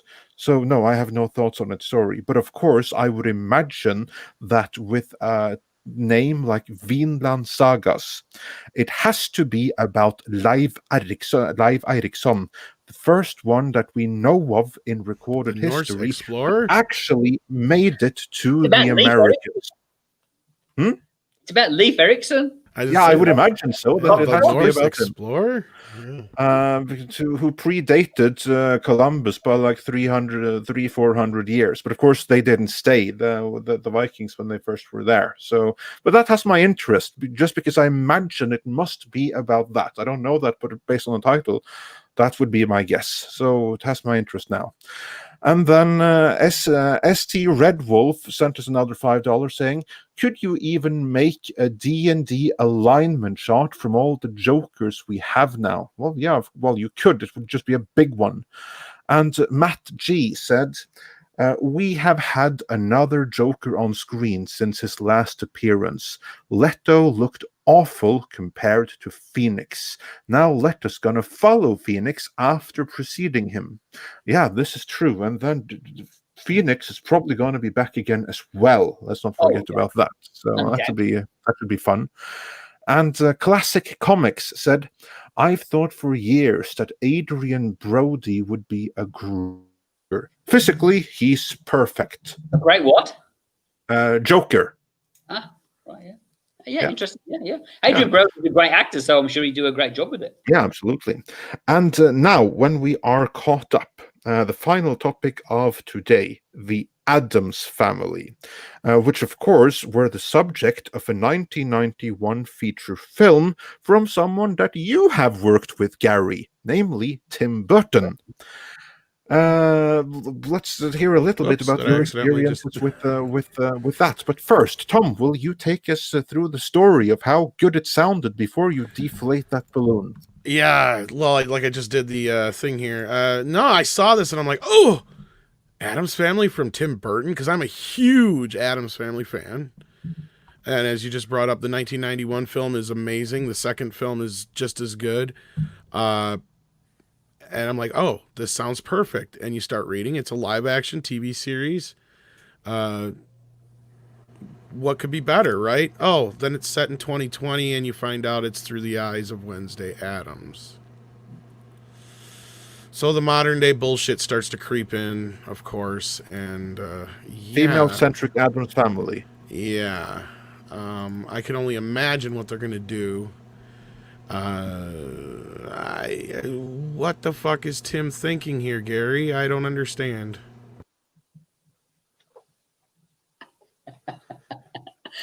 I know nothing about this. Unless it's Christina Ricci, I don't care. I haven't heard anything about this. Look, I mean, again, to me, it's always one of those things with Tim that if you say Tim Burton, Addams Family, clearly it's a match made in heaven. It's as obvious as the day is long. I mean, I remember I worked on Sleepy Hollow, and for a short time on, I was going to work on Mars Attacks. So I met Tim then, and then I worked for a long time on Sleepy Hollow, a very, very long time on Sleepy Hollow. A longer time than we should have worked on Sleepy Hollow. And I remember at the time that Sleepy Hollow had been, was written by, the story came from Kevin Yeager, the makeup effects artist. And he was supposed to direct it and was being touted around as the director. And then it kind of went away and disappeared. And then the next thing he literally heard was he opened a Hollywood Reporter and it said, Tim Burton gets sleepy. And that was the headline. And, he'd always said if anyone else was going to direct it and not him, it would be Tim Burton, because it was like Sleepy Hollow, Tim Burton. You know what you're going to get. And it's the same with Addams Family. So if Tim's heavily involved and he's going to maybe direct the pilot or something, then without a doubt, it'll be interesting to see. From the perspective of Wednesday, if that's what they're really going for. I mean, again, my experience working with Tim, unfortunately, wasn't very good. I don't know whether he was going through certain things at the time, whether he felt that I was working for Kevin Yeager, who was supposed to be the director, and Kevin Yeager had made that they couldn't hire anybody else as the effects supervisor on that project. So I know that what happened was Kevin came to me and said, would you be interested in coming to England with me and helping me run the crew in England? You're English, you know the crew. I'd like you to come and do that. And I said, yes. And at the same time, I was doing another show, and my crew was saying, Tim Burton's over at Stan Winston's having meetings about Sleepy Hollow. And I was saying to Kevin Yeager, Tim Burton's over at Stan Winston's right now. And he was like, yes, I know. He said, very interesting, but they haven't read their paperwork. Tim Burton can't hire anyone but me. So obviously, in the end, Tim Burton was contractually obliged to use Kevin Yeager. So maybe he didn't want Kevin there, and as me being part of Kevin Yeager's team, he didn't want me there.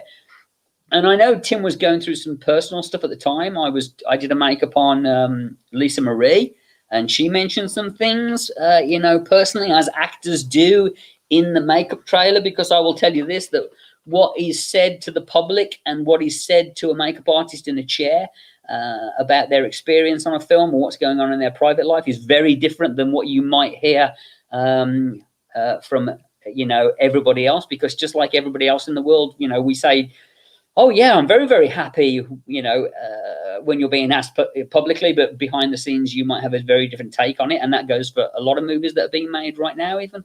So my experience with Tim wasn't the best, but I utterly have respect and admiration for him as a filmmaker. That's why it was actually hard for me, because I really, really did admire Tim and really loved his work and, wanted to rush up and tell him that. Yet I felt there was a kind of like a disconnect, and watching the way the film was made, it was a very bloated production. I mean, we were supposed to shoot for 72 days on Sleepy Hollow and shot over 100.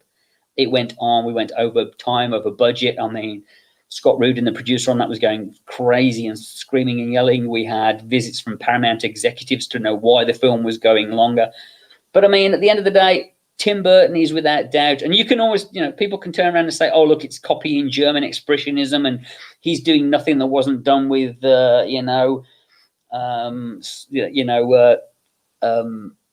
great films of the, Murnau and stuff like that. But Tim Burton's a genius and has delivered some brilliant, not only looking films, but also stories that are beloved. So if you get a little bit of The Nightmare Before Christmas and Edward Scissorhands in a TV show of the Addams Family, brilliant. We all stand to gain, right? So I'm excited, I'm interested, and look forward to seeing what he does to it. I don't think there's any other name in the industry that you could attach to Addams Family that wouldn't make people go, okay, now I'm interested. Because if you told me it was anybody else doing it, like NBC are doing the Addams Family as a live-action TV series, I am like, snooze, not interested, it's going to be crap. But if Tim Burton's involved, and he's really, really involved, then I'm sure it'll be worth a look. The only problem I hear is I'm getting shades of Alice in Wonderland again, because I had the same kind of giddiness when I heard, oh, Tim Burton's doing Alice in Wonderland. That's fucking brilliant. That's perfect. And then it turns out to be some stupid sequel. And it's like, what the fuck is this garbage? He turned Alice in Wonderland into Lord of the Rings. You know, it's like, you know, I'm like, and I'm one of those who's under the firm belief that Tim Burton was abducted by aliens back in like 2001. And, and he was replaced with some kind of doppelganger. Yeah, and he was replaced with some doppelganger, because ever since then, all he's been able to do is shitty remakes. And they've been so horrible one after the other. I mean, Him and John Carpenter, right? What was that? Him and John Carpenter. Well, Carpenter knew when to get out when the getting was good. After Ghost of Mars, he's like, fuck this, I'm done. And he did that other crappy movie nobody saw. Yeah. And then, that was it, you know. Yeah. Guys, we have I was just throwing, go ahead. Yeah.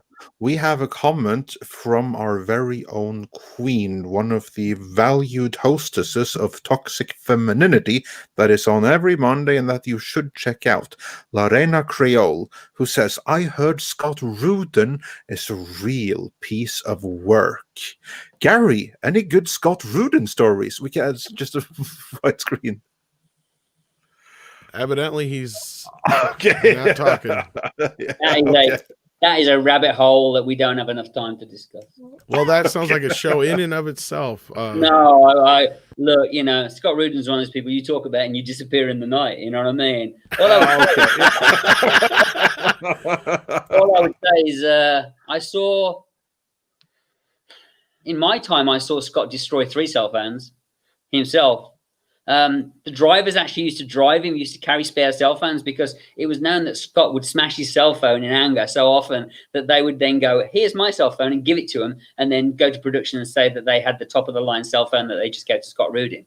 But several times I witnessed cell phones smash off a wall and bounce off a wall. The funniest thing I can tell you about Scott Rudin is, first of all, to Lorena, I'm saying that, Lorena Creole, yes, I think he probably is a piece of work. And I have many, many stories. It's crazy.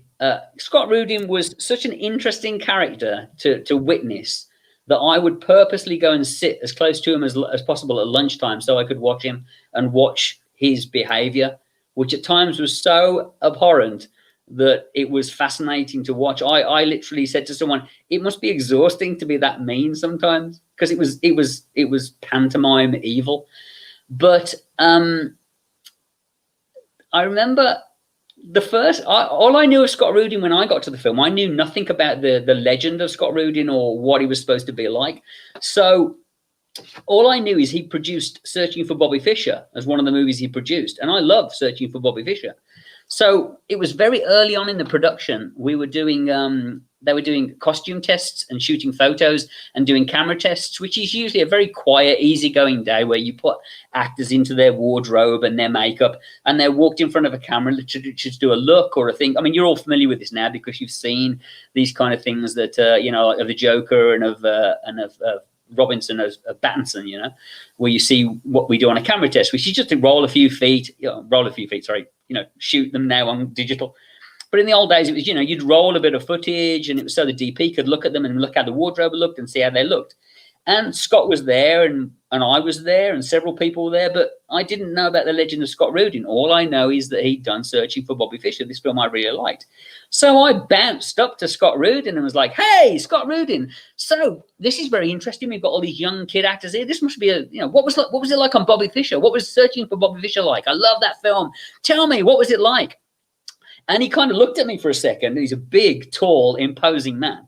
And he looked down at me and he kind of said, he looked at me and stared at me and then went, very interesting, actually, very exciting time, Bobby Fischer. And he talked about the movie, really nicely spoken, kind, had a really good chat with him. And as he's talking to me, I realized that people in the room are kind of looking like this at me. Like everyone's kind of staring. And I finished having a conversation and he says, and I said, well, I'm Gary Tunnicliffe, makeup effects supervisor. And he's like, oh, great to meet you. Thank you for being on board. And I walk away. And somebody came up to me and said, you were talking to Scott Rudin? Do you know him? Do you know him? And I said, no, I've never met him before in my life. And they're like, do you know what Scott Rudin's like? And I'm like, no. And they're like he's, he's just known for being, screaming and shouting and yelling and fiery and all this. And I discussed it with someone else later on, and they said, I think the truth is Scott, because of his reputation, he's so unused to having anyone kind of go and just talk to him. I think it was rather something akin to, there was this lion, in a pen that everybody's terrified of. And then one day I just walked up and went and rubbed its head and went, hello, kitty, how are you? And rubbed the lion's head. And the lion was just so shocked. It was just like, it just didn't know how to behave. And then literally a day later, I was there when we were on set and somebody brought some sandwiches around. And Scott Rudin, there was a big plate of sandwiches, and Scott leaned over to grab a morsel of sandwiches. And as he grabbed them, he pulled like 5 sandwiches onto his chest. They fell on him. And he just screamed at this person, like, get off, what are you doing? Throwing fucking sandwiches all over me. Get out, you're fired. And I was like, holy shit, it's real, like clearly this is what it's like. And then there were times after that where I would just hear this yelling and screaming, and then you'd hear smash and a phone would whiz by you and disintegrate on the floor. The funniest one was we're actually on the Sleepy Hollow set one time, and I could hear Scott yelling at somebody, and all of a sudden I heard a plop, and we realized there's a pond in the middle of the Sleepy Hollow village, and his cell phone, he'd just thrown it into the pond. So, yeah, in answer to your question, I've got a lot of stories I could tell you where I did see him unleashed. I actually asked his producing partner, Adam Schroeder, who was on the film, he's in the credits, and he'd been Scott's assistant for a long time. And I said to Adam one day, I was like, how do you deal working with someone like Scott Rudin? And he said, it's like an abusive father. He said, you just don't hear him after a while. He said, you just don't hear that screaming and yelling. But what was really the worst thing I think I saw was the fact that Scott had 2 assistants who he would yell at and berate and kind of be pretty intense to. And I watched them then berate and yell at other people. And that's when I saw the tier that shit just goes downhill. I would have always thought if they'd been yelled at and screamed at, they would be a bit more nice to people, but they didn't. They could be equally as maniacal. And it was just, I heard all sorts of stories of crazy situations. and I have to tell you that when I saw Tom Cruise in Tropic Thunder, I said, that's Scott Rudin, because it looks the same. It's got the bald head, the glasses, the big arms. And I was like, that's, to me, maybe I'm wrong, but what I saw when I watched Tom Cruise in Tropic Thunder was that's Scott Rudin. Well, from what I understand, isn't it kind of a little bit of an amalgam, but mostly, he's made to look like, It's a lot of Scott Rudin in there. But interesting character to see, frightening. Frightened me, scared me at times. I think he's supposed to be like 10% Joel Silver, 20% Weinstein, and then the rest Rudin. But I think you're right. There you go. But I had a lot of stories. But like I say, I would purposely sit myself at lunchtime, and I would, because it was weird in that situation because everyone ate lunch together. Even Tim occasionally came into we had a canteen where Tim would come. And Tim's assistant got fired during the film. So one day Tim had to come and get his own food. And I've never seen anything like it in my life. Clearly, Tim had been living in a world where people bought him food and he didn't carry money, because one day it was strange to see this man who's this genius director walk into a canteen to get food, who clearly didn't know how to order food or to go to a cash register or buy something. It was mesmerizing, But again, I did see that he had a great working relationship with Tim's obviously a bit of an odd character, but I found that if you had common ground with him and things he loved, things like Hammer horror movies, he would go from being this kind of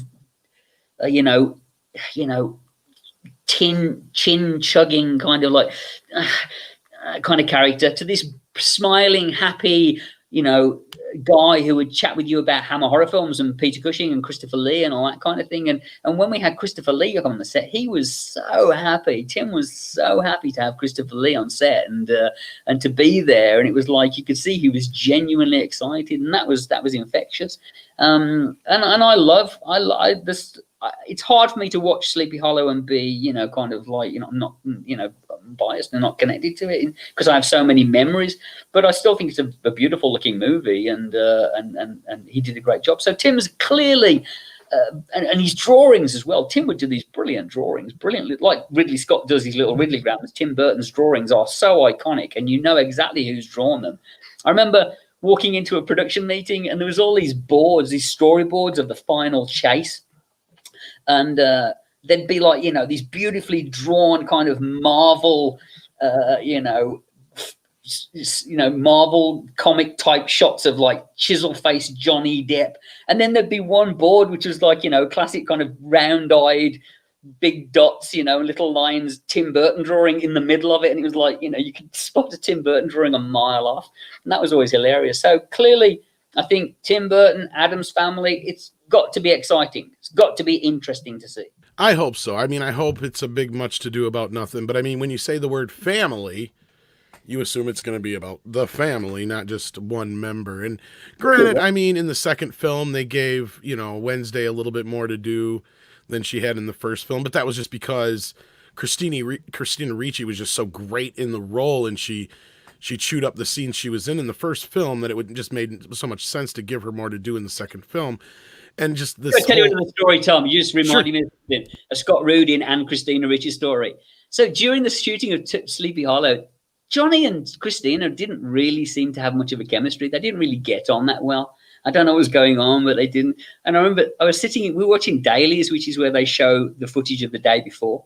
And for some reason, I was on my own with Scott Rudin in the cinema watching this dailies. He was at the front and I was at the back of the theater, and they were showing the dailies.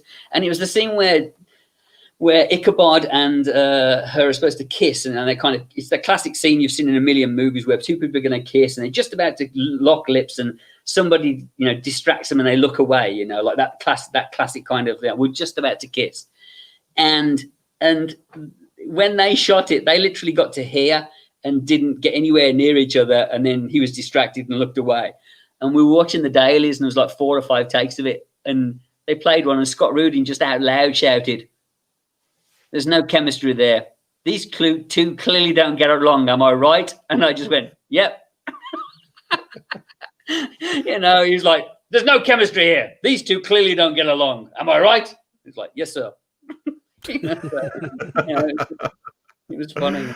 Yeah, that's awesome. We got 2 more super chats before we round out. Jason Gallagher says, "Brilliant show, Tom and Andre. Gary's brilliant. Have a great weekend." There's another people saying in the chat. That's why we keep on having you coming back, because you're such a great guest, and we just love hearing your story. So thank you, Reina Creole, for asking that question. It's always fun with the stories behind the stories. If I'm not here next week, it's because Rudin took it. Well, don't say that, because I think we don't have you scheduled again next week. So now everybody's going to think something happened to you. Unless we have you come on. But we have actually another guest next Friday. So don't say that. Everybody will think something happened to you. Yeah, but we'll have you back here real soon anyway. And also, Andres Fernandez sent us a super chat saying they should follow Wednesday as an adult with Christina Ricci. She was my crush in the 90s. She's perfect to follow Angelica Houston's footsteps. Well, that or have her play Morticia. Yeah, and with that, I believe we are up to date. So with that, here's a great comment. Health check with Gary next week. We'll have to have you on next week just so everybody doesn't think you're dead. Yeah. Yes, I'm fine. Everything. Scott is a wonderful human being. Weekend at Gary's. My name is Gary Tunnicliffe, and I am fine, and everything is all right. Indeed. Gentlemen, it's been a pleasure as always. Everyone in the chat, thanks for joining us. It's been a blast to have you join us talking about Dune, the Snyder Cut, Scott Rudin, and everything else. Gary, as always, thanks for joining us. An absolute blast to have you on, as always. Thanks for sharing your stories and insights at great personal risk in this case. And with that, Gary, where can people follow you? Oh, I'm nowhere apart from Instagram, Hollywood Assassin on Instagram. But just keep watching Midnight's Edge, folks, and I'll turn up occasionally. Awesome, that's brilliant. So be sure to follow Gary if you haven't seen so yet. Sorry, if you haven't seen it already, be sure to check out Hellraiser Judgment, the absolute best of the Hellraiser sequels, written and directed by Gary. So absolutely go and check that out. And with that, Tom, anything else you want to say before we round out? No, just head on over right now to Perry Chan's channel. He's got a premiere starting. I'm in the video, so check it out. I just want to thank Gary, as always, for hanging out with us. And thanks to all you guys listening out there. You made this show what it is, and can't wait to talk to you guys again on Monday.